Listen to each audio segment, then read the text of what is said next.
Halo Javmania, ketemu lagi dengan Bang Yoyo di sini. Di video kali ini saya akan merangkum sebuah film Jepang yang dirilis sekitar tahun lalu dengan alur cerita yang cukup simpel dan mudah dipahami, namun banyak memiliki adegan yang ketika diresapi akan membuat imajinasi bergentayangan. Jika tidak memiliki iman yang kuat, maka pembuluh darah kalian akan merontak ganas karena pemeran dalam film ini berhasil 100% sukses membuat penontonnya tenggelam dalam ceritanya. Sebelum kita masuk ke filmnya, silakan kalian tekan tombol subscribe, nyalakan lonceng notifikasi, dan like. Terima kasih. Diawali di sebuah apartemen yang cukup mewah dan nampak bersih itu, tinggallah seorang pria single bernama Makise. Makise dalam film ini adalah seorang pria yang telah terbiasa hidup menyendiri tanpa ditemani oleh pasangan hidupnya. Mungkin dia sudah cerai hidup atau cerai mati, entahlah. Ada yang menarik di sini, ternyata di apartemen itu juga hidup seorang cewek cantik dengan ciri khas berkacamata dan bibir tipisnya itu. Dia bernama Aoi. Siang itu, Aoi ini sedang sibuk merapikan barang-barang tepat di depan pintu apartemennya. Karena dia baru saja pindah atau dia adalah penghuni baru di apartemen itu.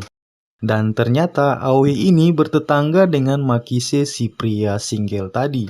Nah, saat itu, Aoi yang kelihatan tak mampu mengangkat barang sendirian tak sengaja menjatuhkan sebuah dus yang berisi barang-barang penting.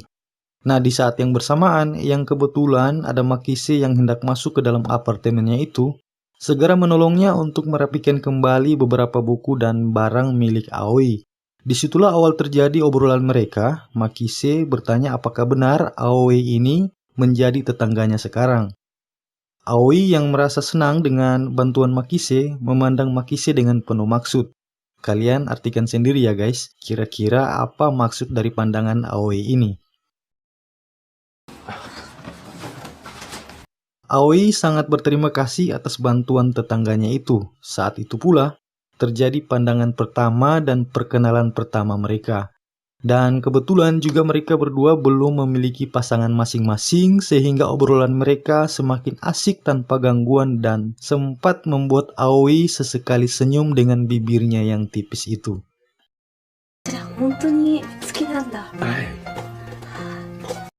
Setelah perkenalan mereka berakhir dan saat Makise ingin pergi, Aoi mengingatkan barang belanjaan Makise yang hampir lupa dibawanya.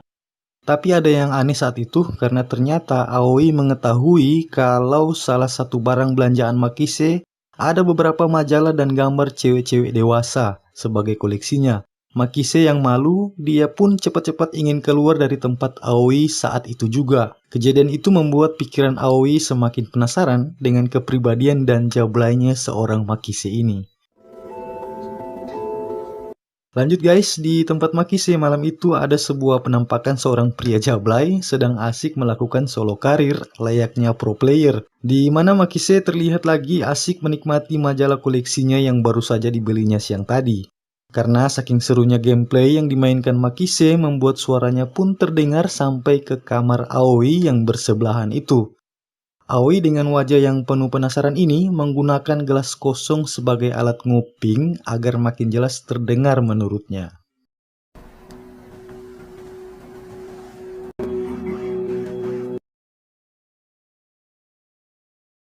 Keesokan harinya di pagi hari saat itu, Makise terlihat buru-buru ingin pergi ke kantor dan sebelumnya dia ingin membuang sampah. Saat itu pula Aoi menghampirinya dan melakukan modus pertamanya, yaitu dia pura-pura ingin membalas jasa Makise yang kemarin itu. Aoi ingin membantu membuang sampah di sekitar apartemen mereka. Makise pun berterima kasih dan segera lekas pergi ke kantor agar tidak terlambat. Karena penasaran, Aoi ini melihat isi dari sebuah kresek sampah itu dan ternyata itu semua berisi ratusan tisu bekas hasil gameplay solo karir seorang pro player semalam. Setelah Makise pulang kerja malam itu, ternyata Aoi sudah mendengar kedatangannya dan segera membawakan hidangan masakan yang sudah disiapkannya spesial untuk Makise sebagai modus keduanya itu. Wah, Makise tentunya sangat senang Aoi sangat baik dan perhatian. Setelah mencicipi masakan tadi, kembali lagi dan lagi Makise melakukan solo gameplay atau permainan sendirinya demi memanjakan ular piton peliharaannya itu, yang membuat Aoi makin bertambah penasaran apa sebenarnya yang dilakukan Makise di tetangganya itu. Tak berselang lama karena rasa penasaran tinggi, Aoi memberanikan diri ke kamar Makise. Makise berpikir bahwa Aoi saat itu hanya ingin mengambil sebuah tempat makanan yang diberikannya tadi. Tapi ternyata Aoi yang sudah mengetahui keadaan sebenarnya langsung menyerang dan ingin melakukan battle game atau two player bersama Makise karena mereka berdua sangat membutuhkan itu itu. Dari tragedi yang terjadi kemarin itu semakin membuat keduanya ketagihan sehingga setiap malam di saat Makise pulang kerja, itulah waktu yang ditunggu-tunggu oleh Aoi untuk kembali melakukan battle gameplay bersama Makise. Dan kali ini Aoi mengajak Makise untuk beristirahat di kamarnya. Sebelumnya dia membuatkan minuman untuk mereka berdua, namun dia menambahkan beberapa tetes perangsang untuk Makise agar mau memberikan pistol airnya lagi seperti kemarin itu.